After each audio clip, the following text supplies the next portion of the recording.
Добро вечер, почитувани гледачи. За многу години Бог се јави, навистина се јави. Денес православните христијани го чествуваат големиот празник Богојавление Водици. Посебно значење на овој ден дава нашиот град Охрид и годинава по четврти пат најсреќен меѓу охриѓани Петар Рупевски, кој што го фати чесниот крст од водите на езерото. Му честитаме, му посекуваме годината да му биде навистина берикетна. Во студиото на ТВМ и на емисијата Под лупа денес ки ми прави друштво отец Игор Никовски, парохиски свештеник во црквата Света Ѓоргија, и се разбира ќе разговараме за значењето на денешниот ден, но како претходница на овој ден и за вчерашниот, а и за утрешниот. Значи, три големи празници кои што ги слават православните христијани. Добре дојдовте во Лупа и за многу години. Па, добро најдов и добра вечер, како до вас, така и до гледачите на ТВМ, како христијани, така и сите оние кои што се редовни гледачи на оваа телевизија. Поздравајќи ги пред се православните христијани со овој голем радосен поздрав, Бог се јави.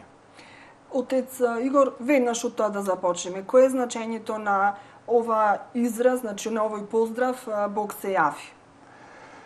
Па, овој празник се нарекува Богојавление или Водици. Има две именувања. Богојавление, велиме, и Водици.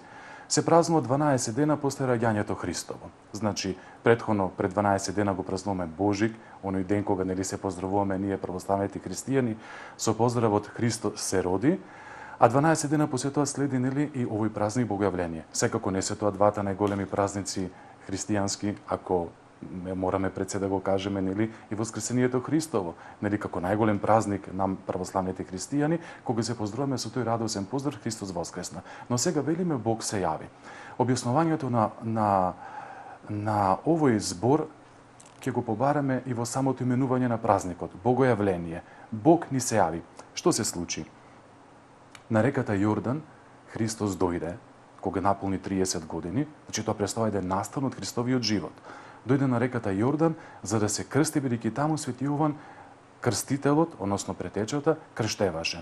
Кога тоа се случи, тој настан, од небото се појави Светиот Дух во вид на гулоб, кој што го посведочи крштевањето Христово, и исто така Отецот со зборови, значи кој што рече ова е мојот возлюбен син, него послушајте го, се посведочи тајната на Света Троица. Значи, што станува збор? Во тој миг ние односно луѓето ја дозна тајната на Света Троица. А тоа пак како ќе го објасниме? Евреите беа, односно израелците беа богоизбран народ, кој што низ историјата требаше да пренесат знаењето за Бога дека Бог е еден, како монотеистичка религија. Но тие знаеа дека Бог е еден, нели? Не ја знаеа тајната на Света Троица. Таа беше на тајна кој што беше оставена тогаш кога ќе дојде Месијата да го спаси човечкиот род, а тој е наш Господ Исус Христос, нели? Тогаш да се откри. Свети Јован пак крштеваше. Свети Јован пред се да не забораваме дека беше пророк. Еден, значи, не од последните, туку последниот пророк кој ќе се јави пред доаѓањето Христово. Кои беа пророци, значи, во Стариот Завет, во таа книга, кој ќе отвориме, Стариот Завет, околу 1000 страници што има, ќе прочитаме дека има повеќе пророци. Тоа беа оние луѓе кои што го пророкува доаѓањето на Месијата. Велиме дека Израелот беше богоизбран народ, бидејќи во тоа време станува збор пред 2000, 2500, 3000, 4000 години, не беше, значи, распространет монотеизмот, односно верувањето во еден Бог, туку беше повеќе распространет политеизмот. Знаеме, античките македонци верувале во повеќе богови, елините исто така, римјаните, времето кога Христос се роди, повеќе божство било. Египтјаните, ако ги земеме, персиците, сите тие, значи, верувале во повеќе богови, единствено само Израелот бил народ кој што верувал во еден Бог.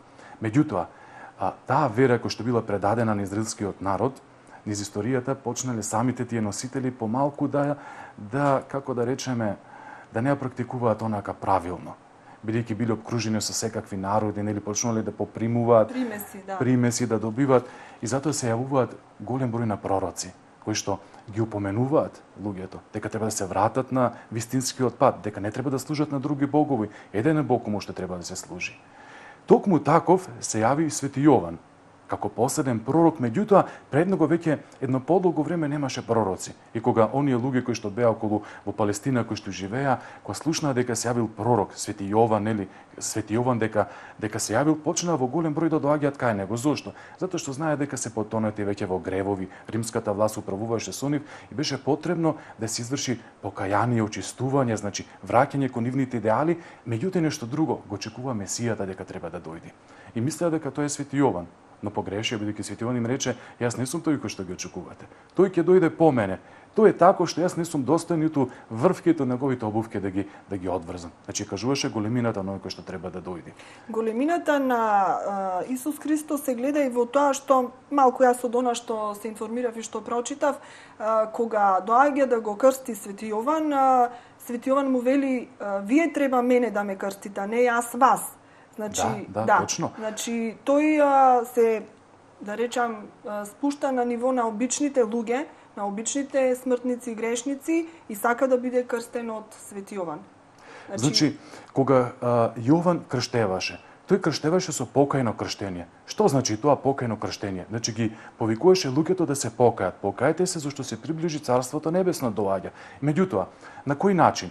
Беше потребно нешто физички луѓето да го почувствуваат дека станува збор за едно очистување. Затоа тој ги повикуваше на реката Јордан и таму ги потопуваше во водата. Чисте, значи, бидејќи водата има својство, нели, да не очистува од нечистотијата, не само нас христијаните, секој човек кој што, нели, на земјава. Затоа ги повикуваше преку влегувајќи во водата да се измијат, меѓутоа преку тоа да спозна дека треба да се покајат. Сега, прашањето е како тогаш оној кој што е чист, говориме за Господ Христос, нели, дојде да се крсти, зашто тоа беше потребно. Тоа прашање Свети Јован си го поставува. Затоа нему Господ му вели: Месијата ќе биде оној што кога ќе дојде, ти ќе го препознаеш на тој начин што Светиот Дух ќе застане врз него. Значи, а Светиот Дух беше гулабот, тогаш Свети Јован знаеше дека пред него е Месијата, значи дека доаѓа. Но што се случи? Гледајте, кога човек, обичен човек, нели, ќе се извалка, кој ќе влезе во водата или во езерото, таа го чисти, велиме, така? Меѓутоа, кога чистиот, значи Господ Христос влезе во водата, тој ја очисти водата. Значи тоа се случува на тој ден. Значи не беше потребно крштевањето за Христос. Затоа Христос му вели на Јована: остави го ти сега тоа, кога тој се чудеше и двумееше. Туку ние треба да исполниме секоја правда. Која е таа правда? Да не заборавиме. Богојавление е празникот во кој што Христос се покажа дека е Бог. Дека е Бог, затоа што за него сведочеше Светиот Дух во вид на гулаб, како чиста птица, нели, и Отецот со гласот, нели, кој што го потврди. Тоа не е богојавление. Така. Сега, кој е преносното значење со фрлањето на Светиот Крст во водите, еве кај нас конкретно на езерото, но и во другите води, ширум низ нашата земја, низ сите други православни земји и кај сите други православни народи. Значи, што се случува со фрлањето на Светиот Крст во водата? Да. Па прво нема никакво преносно значење, туку има фактичко реално значење. Она што го направи Христос, тоа ние го правиме сега, осветувајќи природата, бидејќи кога Христос се крсти, ја освети реката Јордан и ја освети природата. Тоа ние го правиме секоја година во чест на крштевањето. Во чест на крштевањето Христово го правиме. Така.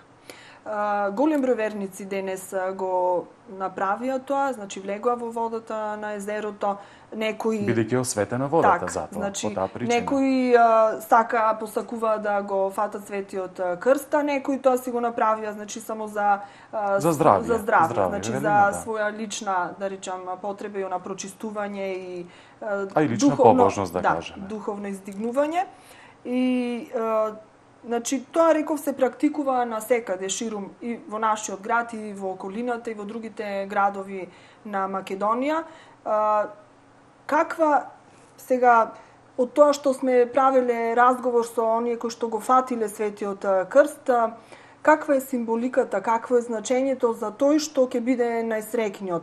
Сите велат дека навистина таа година им донесла многу здравје, мир, благосостојба, не само нив, туку и на сите нивни блиски, на целото нивно семејство. Значи, имаме големо значење на тоа и затоа и сите посакуваат да се тие они одбраните.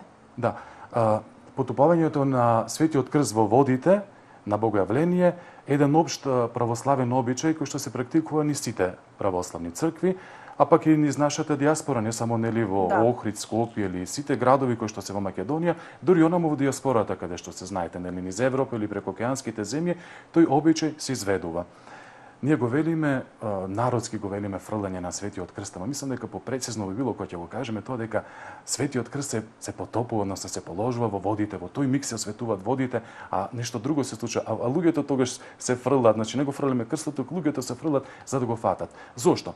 Затоа што претходно свештенослужителите или владиката нели доаѓајќи на место каде што треба да се освети водата, дали тоа ќе биде езерото, дали тоа ќе биде некоја река или некој сад каде што се светува или пак базен кој што се светува, тие доаѓаат, има посебна служба која што се отслужува. Тоа го нарекуваме ние голем богојавленски водосвет. Тој се служи само 2 пати во годината. На овој ден на богојавление и на претходниот ден, вчерашниот ден, значи, тоа е водокрст како што го велиме или вториот назив водопост. Да.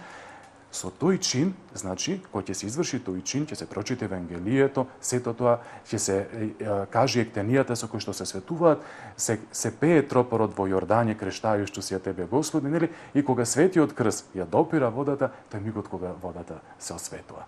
Сега, и секако, нели, бидејќи овдека во обично тоа се прави со спуштањето на Светиот крст и затоа оној срекник кој што го фаќа нели крстот, му го враќа нели на свештеникот и на владиката, а и го сметаме дека во таа година ќе го следи среќа, да кажем, но знаете само кога ќе го следи, кога тогаш ќе биде побожен христијанин, така? И велиме дека вие кажавте дека обично сите оние кои што досега го фатиле се пофалуваат со таква нели радост дека во текот на годината. Јас мислам дека тоа затоа што оној што го фатил крст, што ќе го фати крстот, си размислува нели што представува крстот, што представува тој чин. Каков и живот претходно да живееме, тогаш мораме малку да подразмислиме една добра, значи чест е да го фатиш крстот, па затоа мораме да внимаваме што ќе зговориме, не можеме само така нели непристојни или непотребни зборови да ги кажуваме. Тогаш Божјата благодат се вселува. Затоа Бог им дава благодат, им дава и среќа на тие што ќе го земат она што ќе го фатат крстот. Значи, како претходница на денешниот ден е вчерашниот, како што рековте, водокрст или водосвет и е строг пост. Тоа е првиот ден кога се пости после Божик. Да. А тие денови од Божик до денес се вика 12, мислам беа така, некрстени. 12 денови се. Некрстени денови, така ги вика, да. Има и тука, значи, колку се тие црковни значења на образложенијата за овие, или колку се нецрковни, тоа е веќе да, дискутабилно. Но сакав да го поврзам тоа со овие кои што сака да го фатат Светиот крст, сите дали се помлади или повозрасни лица, значи сето тоа почнува некаде од Божик. Тие се подготвуваат и ментално, и духовно, и физички, уште и пред тоа, но некако сето тоа поинтензивно започнува од Божик, барем така кажуваат, и обавезно го испостуваат вчерашниот ден. Утрото одат на литургија, па потоа одат на чинот на фрлањето на крстот. Значи тоа би требало да биде тој некој пат за да се изоди и за да се да. Значи тоа би требало да се практикува, не само да биде како некој помодарство па се скока по Светиот крст. Па во право сте, да, така би требало. Но први вака да објасниме, нели претходно спомнавме нели околу тие денови што ги рековте некрстени, колку се тоа црковни, колку се тоа нецрковни, да не бидеме погрешно сватени, бидејќи нели верата наша е сосема разумна вера, можеме да објасниме што представуваат работите. Знаете што, именувањето народно дека од Божик до Водици, тие денови се некрстени денови, самата логика го побива тоа, затоа што Христос не беше крстен нели 12 дена откако се роди, да, туку на 30 години, што значи така, значи нема никаква хронолошка поставеност немаме, значи имаме голема хронолошка поставеност од едниот до другиот настан. Што значи не постојат денови во кои што можеме да ги наречеме некрстени. Тоа го објаснувавме повеќе пати на верниците, на оние кои што доаѓаат во црква, кои што сакат нели да слушнат. Бидејќи ден за крштевање, на пример за човек кој што сака да се крсти или дете да крстиме, не постои во годината кога е забрането. Да. Ако пак тоа е така, тука значи и овие денови може човек да се крсти. Така, сега тоа се знаете, низ историјава наназад ако земеме, имаме периоди во кои што образованието, да кажам, црковно не било така на високо ниво, тоа е, да речеме, од кога сме се наоѓале и по турско робство, тогаш немало школи каде што ќе се образуваат. Сето тоа се пренесувало, значи верата се пренесувало од колено на колено, односно преданиски се пренесувало, но некои од тие преданија веќе попримиле и различни објаснувања. Така например некои велат, знаете што, од Божик до водици, значи не треба човек да се мие, не треба да се капи, потоа друго што не треба значи да ги мие лиштата. Тоа се непотребни работи. Тоа го рековме, чувај Боже, ако 12 дена не се избањаш, така, поготово сега кога живееме, ќе бегат сите од тебе, нели? Сега, а пак овие кои што се поготвуваат за да се фрлат по светиот крст, вие многу добро кажавте. Така, значи, веќе има апел од нашата Македонска православна црква. Сите што се подготвуваат уште претходниот ден на водопост, не само дома да седат и да речат, мамо, дај ми само дека е водопост, јас денеска без масло ке јадам. Туку нека дојдат в црква. Ние уште од сабарето, дури во Свети Георгија, од 6 наутро почнуваме со тие служби. Зошто? Со цел, значи, тие служби се на македонски јазик, секој да може да ги разбере. Го немаме веќе оној, да кажам, неразбрлив, не секому разбрлив јазик црковнославенскиот, кога требаше многу да се напрегнеш за да разбереш што се случува нели на богослужбата. Сега сето тоа на македонски секој може да разбере. Најмалку пак оние кои што доаѓаат нели за фрлањето во следниот ден за водици, нели. Значи да слушнат нешто, да се поучат, така. Со таа благодат примајќи ја во себе и со такви помисли да отидат на денот, следниот ден и да го направат оној чин кој што мислат, нели, и ако Господ им даде таа среќа да го фатат крстот. Така. Сега, после Богојавление водици следува празникот Свети Јован. Значи, да ни кажете кој е значењето и поврзаноста, веќе знаеме која е, но кој е значењето и која е тежината на овој празник, бидејќи тој е еден од поголемите христијански празници во календарот на празнувањата, и како граѓаните треба да се однесуваат на тој ден, затоа што со денешниот не завршуваат овие 3, да речам, празници кои прават една симбиоза. Да. Знаете, црковно, ако гледаме црковно, празникот Богојавление има 4 дена претходно, кои што тоа се во црквата тие работи се слушаат, значи 4 дена кои што му претходат, во кои што на службите на утрената, на вечерната, ние читаме, пееме работи кои што се поврзани со Богојавление. И 8 дена има отпосле, значи Богојавление, што 8 дена кои што се празнуваат.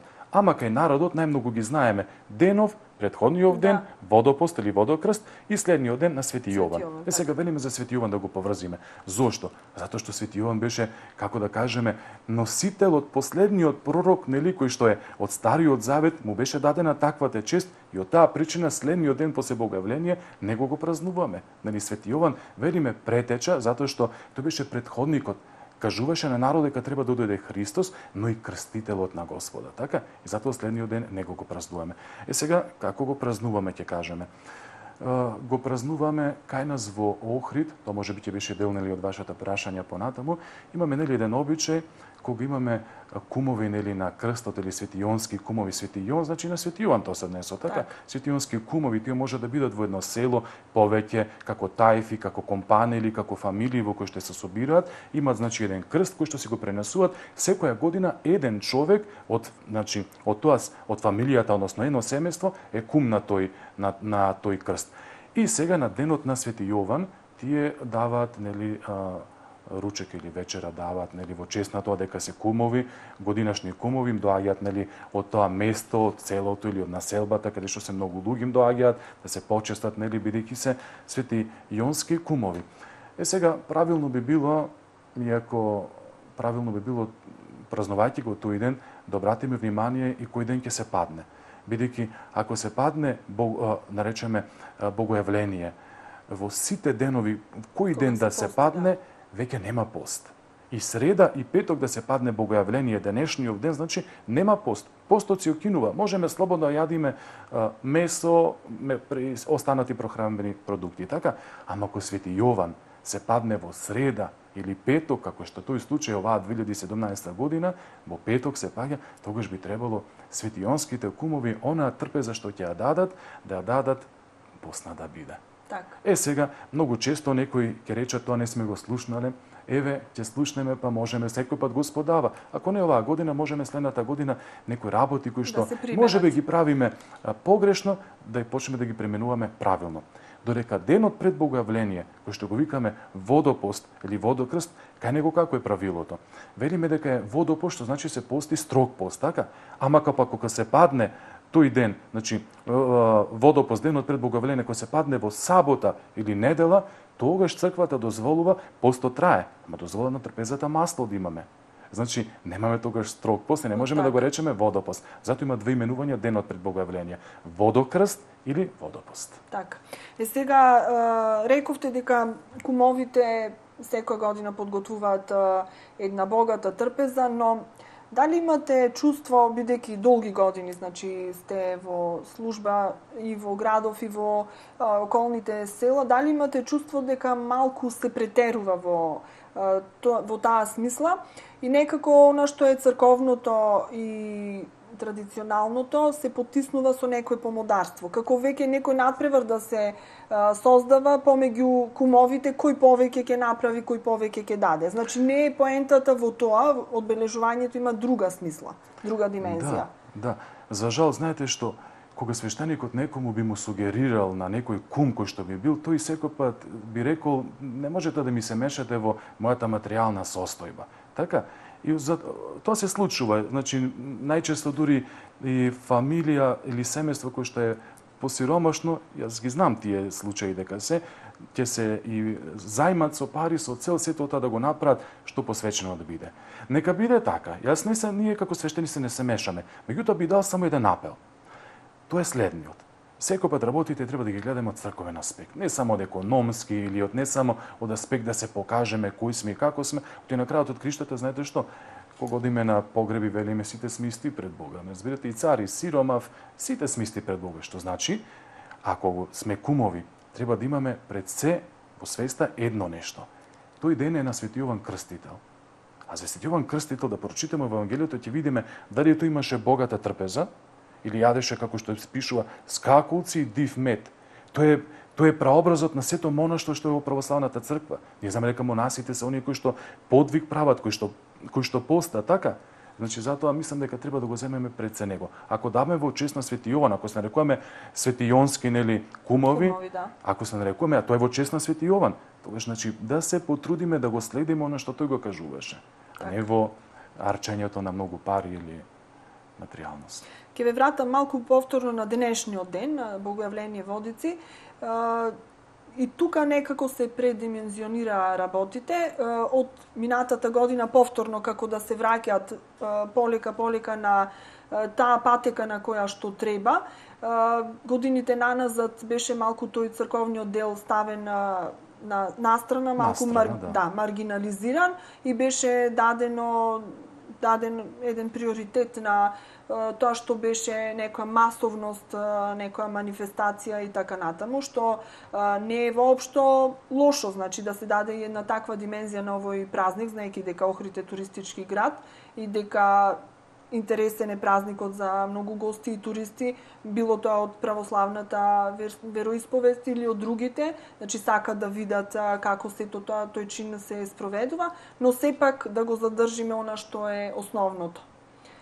Што мислите, дали веќе се враќаме на вистинскиот пат и ќе се ја добие повторно празникот она димензија која што ја има? Па мислам дека се враќаме затоа што нели целта и на овие емисии на поканата на еден свештеник да гоствува на вашата емисија е со цел нели за малку да ги малце да почнеме подлабоко по црковни работи да ги разбереме.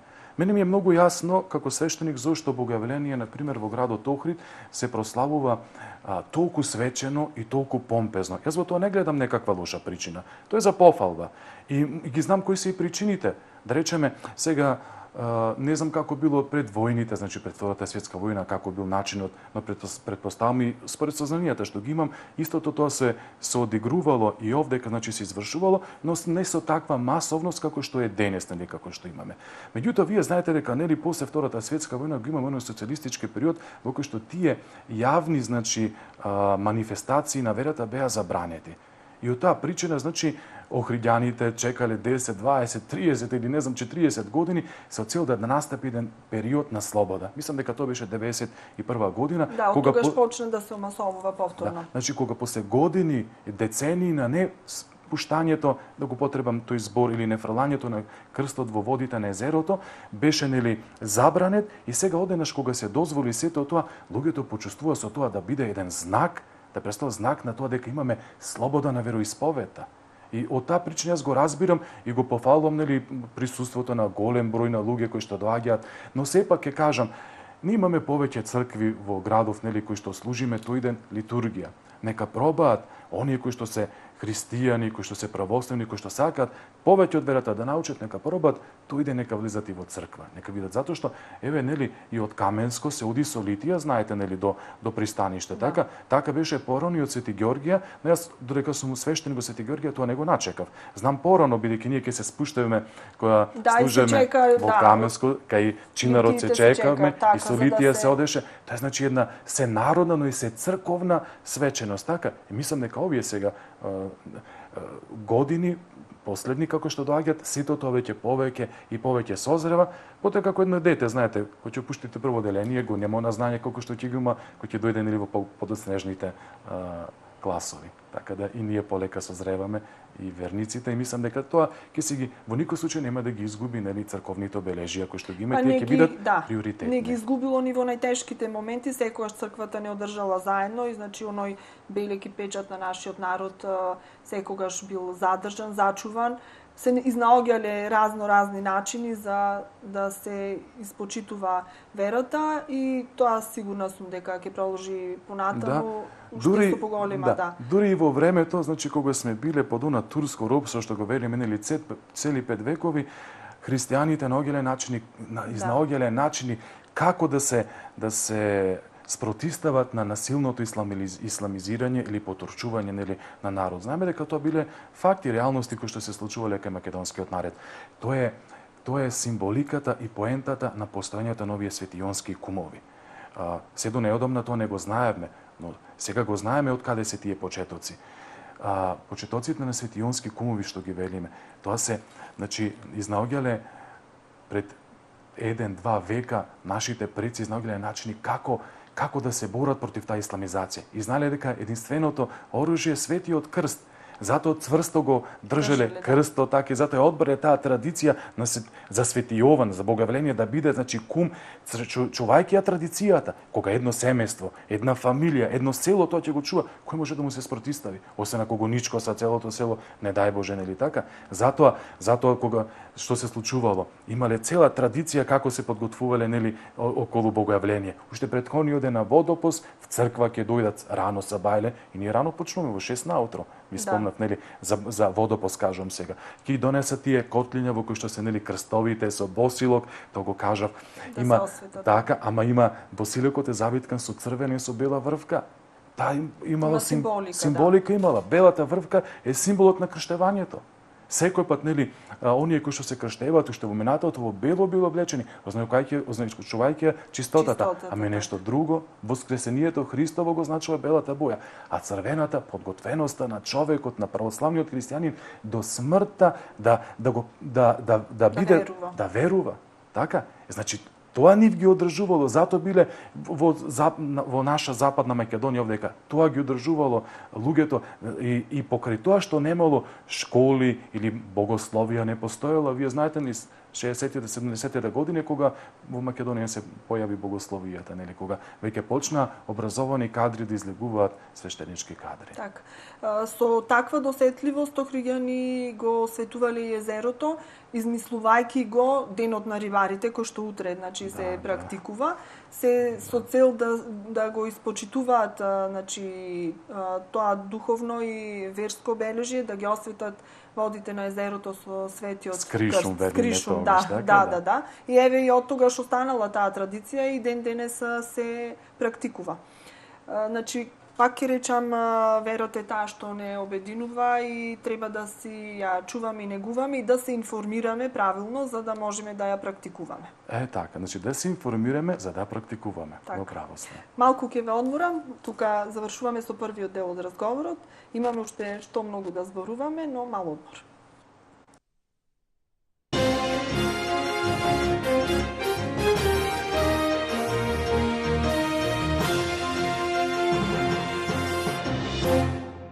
До напредок во работата со ХТЗ опремата од Напредок Комерц. Заштитете ги своите работници, но имајте и свој заштитен знак со препознатливи униформи и работни облеки за индустријата, медицината, земјоделството и гостителството. Нудиме и униформи за агенциите за обезбедување, маскерни униформи, обични поломајци и најново, гумирани униформи отпорни на вода и ветер. Брендирање со везење на вашиот заштитен знак со одличен квалитет. Напредок Комерц. Струмица. Ладна зима, топол дом. Кармен Бау Центар ви нуди камини од програмата Фабиго по неверојатно ниски цени. Одберете го вашиот омилен модел, Крека, Робот, Ларго, Хера, Блек или Класик по цени од 5.990 до 15.990 денари. Кармен Бау Центар за топлина во вашиот дом. Традиција и квалитет. Преку 50 годишно искуство. Житолеп Охрид. Житолеп Охрид ви нуди широка палета на производи од сопствено производство. Житолеп Охрид. Маркети Агроели. Покрај на добро познатата локација кај Стобекс, од сега и наспроти полициската станица. Богат асортимент на производи за широка потрошувачка, пристапни цени, квалитет и одлична услуга.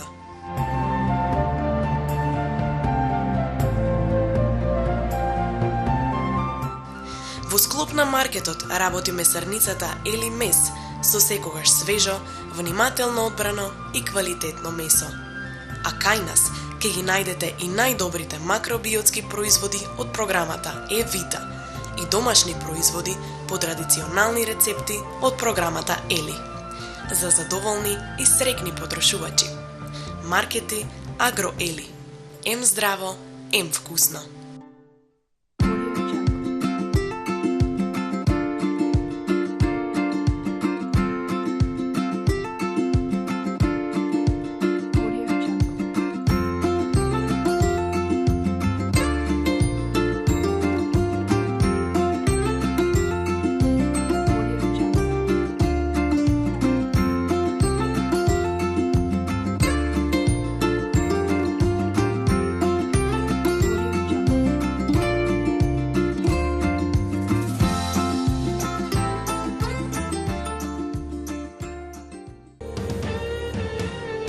Производите од повардарија и вино Жупа со голем сезонски попуст за сите маркети.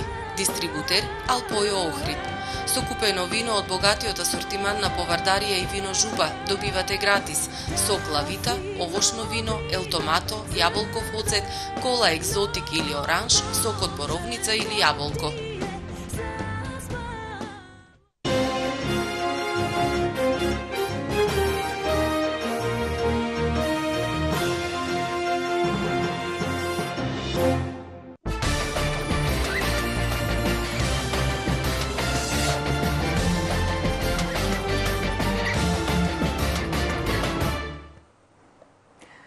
Сигур, ние продолжуваме со нашиот разговор. Гледачите и оние кои подоцна се вклучија во емисијата, веќе им е јасно, разговараме за значењето на денешниот ден и за се она што претходеше на денешниот ден Богојавление Водици, а и на тоа што следува како празници и како нивно значење. Значи, рековме денес се фрли светиот крст во водата на езерото, со тоа се освети водата и се осветија насекаде во нашата држава и ширум православниот свет водите. Реков срекниот фаќач по четврти пат Петар Рупевски го фати крстот, сега Искрено ви кажам, не ни сакам да го поставам ова прашање, ама ете некако секогаш се наметнува, бидејќи некои исти имиња повеќе пати го фаќаат Светиот Крст, па веднаш тука некакви разговори од видот дека тоа е наместено, дека можело да се намести фаќањето на крстот и така натаму, во што јас лично не верувам. Но еве сепак вие бидејќи сте биле и сведок на тој настан, не ова година, но други години сте биле токму на местото на настанот, па да ни кажете нешто од ваше лично искуство, дали тоа воопшто е можно? Категорички тврдам дека тоа не е можно. Затоа што прво станува збор за свештен чин, значи за црковен чин. А ако и тука почнеме, значи работите како што некој мисли да ги, значи некако, како да кажам, значи да правиме некаква разлика помеѓу луѓето, во тој миг тоа каде ќе ни биде крајот. Вие знаете нели дека црквата никој пат не прави, да речеме, разлика ниту во кај своите верници, ниту на која партија припаѓа, така? Затоа што не смееме партиски, ниту ги делиме, но самите не сме припадници како свештеници, не сме припадници на некоја политичка партија, од причини што значи нашите верници може да бидат припадници на било кој, да не даваме значи повод. Не дека не треба да се мешаме политиката. Секој свештеник будно треба да следи политиката, тоа е во нашата држава така, тоа е начин на кој што живееме, нели сето тоа. Сега, затоа ви велам категорички при испуштањето на Светиот Крст во водите на Охридското езеро, нема никаква, значи, наместеност. Не постои никаква наместеност. Долги години тој чин го извршува надлежниот архиерей на Деврско-Кичевска епархија, митрополитот Тимотеј. Последните години, од здравствени причини, но оваа година од причини што е на канонска посета на Австралиската епархија, тоа не го направи, но значи тој даде претходните години кога не можеше, нели, даде и на свештеници, и на друг владика тоа да го направи и гледаме, значи не видовме тогаш дека нешто се случи, нешто друго дека се случува. Да. Значи, што оној кој што има среќата, така, или оној кој што има способноста, храброста да влезе во Охридското езеро, да ви кажам искрено, немам храброст да влезам во Охридско езеро, од причини што и не знам баш многу добро да пливам, така, но и нели не е моментот кога свештеникот тогаш влегува во езерото, но оние кои што имаат храброст, затоа потенцирам, нека влезат, кој што ќе го фати Светиот Крст, тоа е негова среќа ќе биде, значи. Оти тој се фрла не наслепо, се фрла во водите, оној што прв ќе го излече, ќе го извади, тој е срекникот. Да, тој бил онај одбраниот. Срекникот, нема одбран, срекникот. Така, да. треба тоа да го одбран од Бога, сакав да речам, значи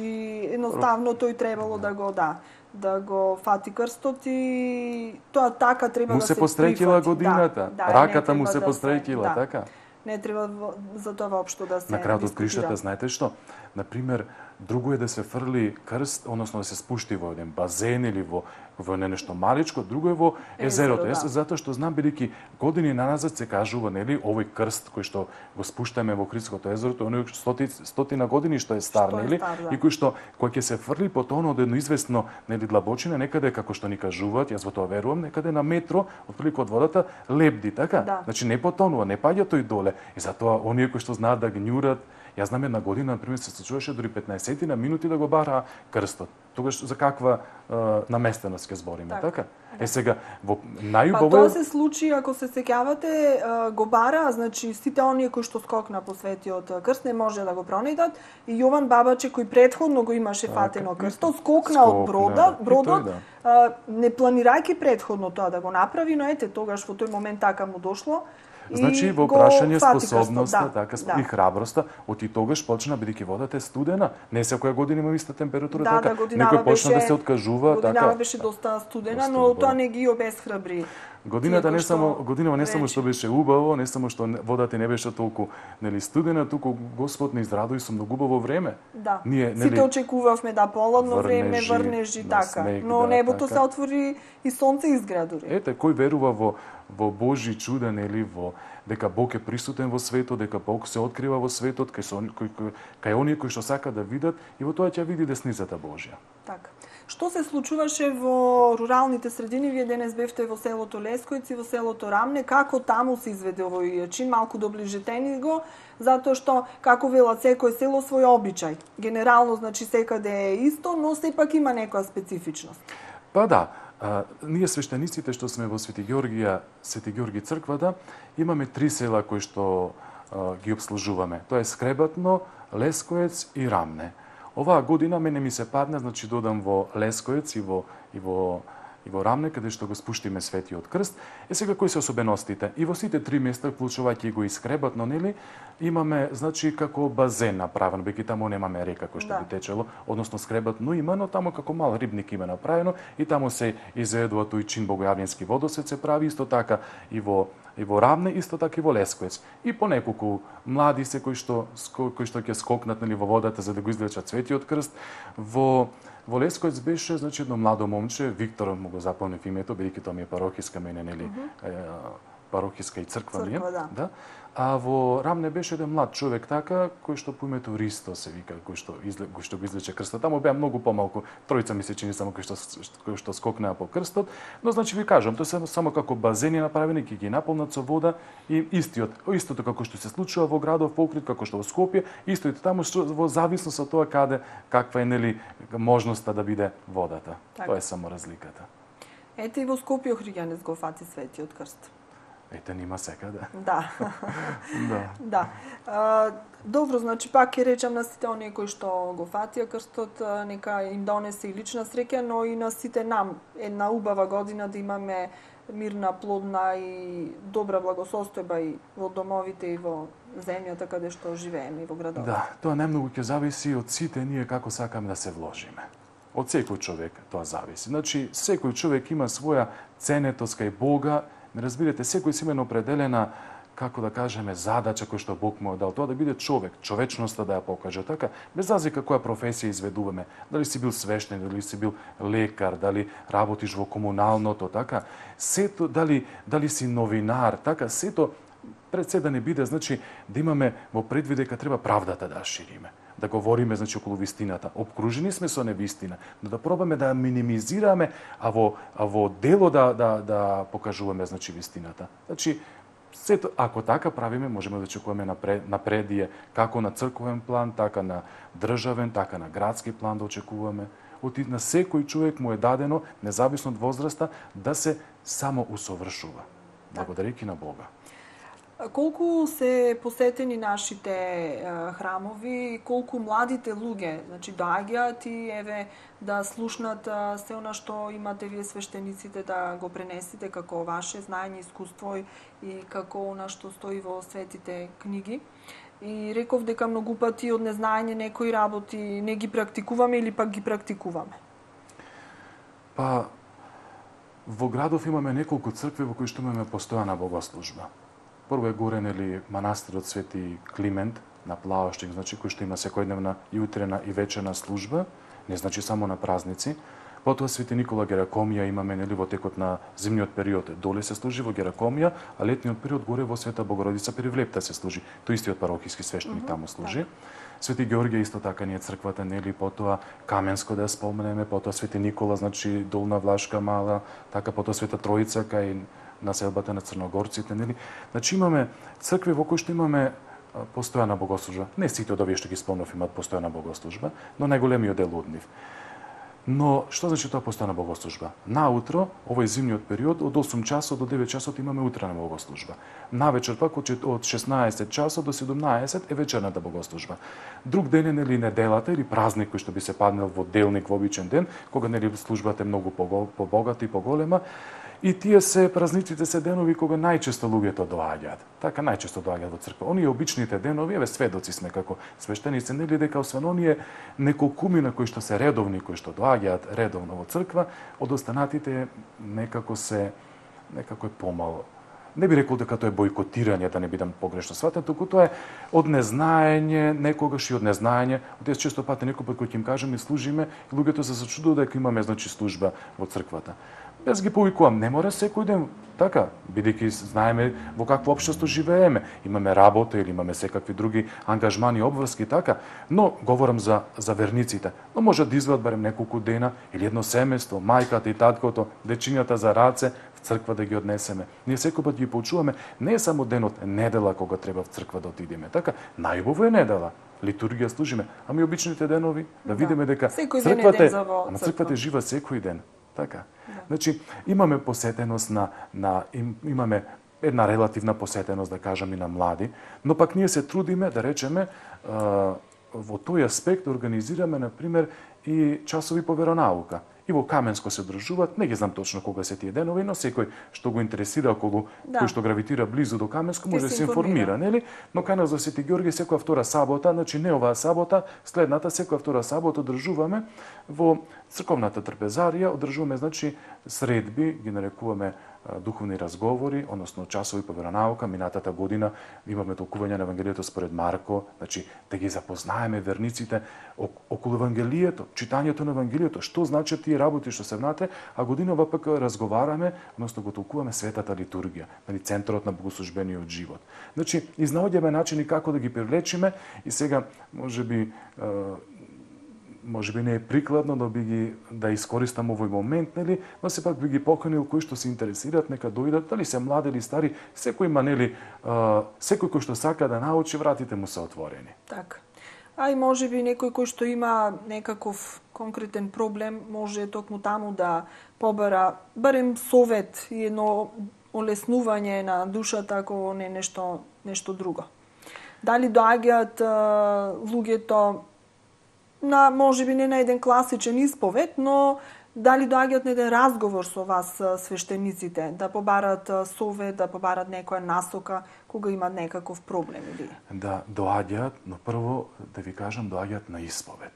Значи на светата тајна исповед. Доаѓаат, значи, луѓе кои што се верници, но можам да ви кажам слободно дека од 20 што ќе дојдат личности за исповед, 19 се жени или девојки, да речеме така, но припадничкиот, нели, од женскиот пол, а само еден е маж. Да, значи не се охрабруваат мажите. Не се охрабруваат, но и вие жените сте почувствителе, по-сензитивни, нели, гледате чувствително на некои работи кои што се случуваат и знаете дека не е само помош, нели, во машките мускули, не секој пат така, туку помош на некој пат треба да бараме од Бога. Значи, доаѓаат луѓе, тоа особено се случува во оние цркви кои што се, значи, редовни со богослужба. Бидејќи знаат дека може да го најдат свештеникот, нели? Во оние кои што немаме таква редовна богослужба, знаат дека во неделата ќе го најдат и може да се информираат од различни прашања. Но не е само доаѓањето. Денеска, нели, живееме во ера на современи комуникацијски средства, нели, па така да телефоните, јас мислам дека во мојата парохија, мојот телефон секој го знае. Парохија, не бидејќи што првата година се потрудив да оставам во секоја куќа по едно иконче со мојот телефон. Со која цел? Се што е потребно за информирање, да го имаат, значи, телефонот од свештеникот. Така да и со останатите можат дали преку телефон, дали преку лични средби, освен исповета, кој што нели само лична средба во црквата која што се извршува. Така. И сигурно со голема дискреција. Тоа се прави. Апсолутно, светата тајна исповед е нешто што се случува помеѓу тој што се исповеда и Господа, а свештеникот е тука само сведок, да сведочи дека човекот повеќе не се срами од она што го прави, но тоа што ќе го слушне свештеникот, не сме никому да му го каже. Јас од лично искуство ви кажам дека и они работи што ги слушам, се трудам да ги заборавам, затоа што не дека не треба да ги пренесеш, дека не смеш да ги пренесеш, туку едноставно тоа е тајна помеѓу тој што се исповеда и помеѓу Бога. А јас сум само сведок тука. Значи, никогаш, пред никого и за ништо не смеме, не само име, да спомнеме за тоа што се случило. Ниту алузија на тоа што е кажано. Бидејќи свештениците сте, значи, луѓе од крв и месо, како се снаоѓате со сите овие работи, бидејќи на некој начин носите товар од многу други граѓани, еве, значи, сте споделиле нивни проблеми, сте дале совет и така натаму.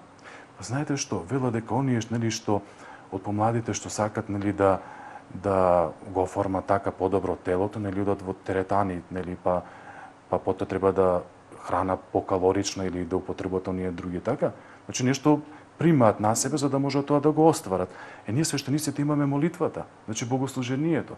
Тоа е нешто што на секој човек му е дадено. Ако немаш молитвата, значи ако немаш богослужението, сето тоа ќе биде, како да кажам, како би било сватено, нели? Значи што ми имаш молитвата, сето она што ти го дал Бога, Треба да го принесеш добро кон луѓето, но она што го примаш, можеш и ти исто така пред Бога да го кажеш, така е, да побараш помош од Него. Оти Бог, знаете што Бог е личност. Како вие и јас сега што сме личности, Бог исто така личност. Во секој дом сега, каде што не само што слушаат, односно и гледаат, и каде што не гледаат, во секој дом е присутен Бог, а тој е личност. Така. Веќе ја привршуваме емисијата и како едно заокружување, ете убави празници, сакаме ние, значи, да си ги одбележиме и да ги празнуваме.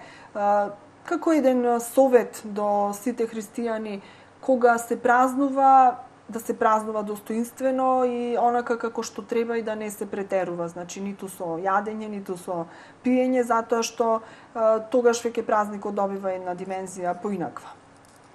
Па како совет би дале до верниците? Знаете што, сето она што, јас, например, сум свештеник, би требало да бидам духовен лекар, но не сум физички лекар.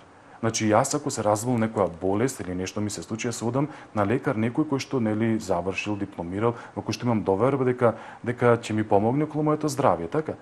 Според тоа, значи секој човек кој што почувствува некаква духовна тежина или некаков духовен проблем или некаква духовна болест, слободно нека се обрати кај свештеникот. Тој е оној кој што е поставен од Бога, ме разбирате? Сега, какви што не има, сите имаме имења, нели, од свештениците. Секој може да го одбере со кого што може да разговара, да добие совет, нели, да биде поучен, што да прави, како да прави. Мислам дека тоа треба да биде јасно на нашите верници. Да се обратат во црквата, кон свештеникот, за сето она што ги интересира. Јас мислам дека никој свештеник не би ги одбил. Сега, тоа не би значило да речеме во секој миг дека сум достапен, така? Нели, бидејќи можам да речеме во овој миг телефонот мене и да ми звони, не можам да се јавам, нели, така? Значи малку трпение, секој пат можеме да се сретнеме со било кого да поразговараме, дури некои работи ако ги знаеме недобро, да ги научиме или сме ги слушнале неубаво, да ги слушнеме малце по-добро, да видиме зашто станува збор. Така. Завршувам овде со оваа емисија и всушност ова ми е и почеток на вториот дел од оваа сезона на емисијата Под лупа. Направивме една помала пауза поради празниците и ние малку во домашна атмосфера да ги празнуваме и да ги спочитуваме сите оние обичаи кои што се поврзани со нив. Сега продолжуваме со истото темпо и се надевам, како што реков, ќе имаме една убава година. И ние овде вработените во телевизијата и граѓаните, затоа што ние сме нивни сервис на некој начин и од се она што се случува во градот зависи нашата работа. Ви благодарам за учеството, благодарам што еве овој ден ми искрено да ви кажам, кога ја организирав емисијата, не сакав ни да помислувам да поканам некој гостин на некоја друга тема. Значи, тоа ми беше некако неприкладно за ова прилика и ви благодарам што ми излеговте во пресред, затоа што знам дека овие денови сте свештените лица ангажирани со ваши обврски, значи имате служби, одите по домовите кои што имаат утре слава, па се крева лепче и така натаму. Ми излеговте во пресед да реализираме ова емисија и да доближиме се она што значи славење и празнување на овие наши убави денови. И јас ви благодарам за поканата, ако ми дозволите, бидејќи се тоа што го говориме до сега беа човечки зборови, би сакал само да завршам со оваа книга, нели, стои пред мене, со Божјите зборови, значи она што ни напишано во Светото Евангелие. Конкретно сакам да го прочитам само ону извадок кој што денес на литургијата се читаше, а го значува самиот празник што означува. Значи сакам да завршам само со тие зборови. Убава завршница, повелете. Значи вели, во оно време дојде Исус од Галилеја на Јордан при Јована за да се крсти од него. А Јован го запираше говорејќи: јас треба од тебе да бидам крстен, а ти при мене ли идеш? Но Исус му одговори и рече: остави го сега тоа, зашто нам ни предстои да исполниме секоја правда. Тогаш го остави.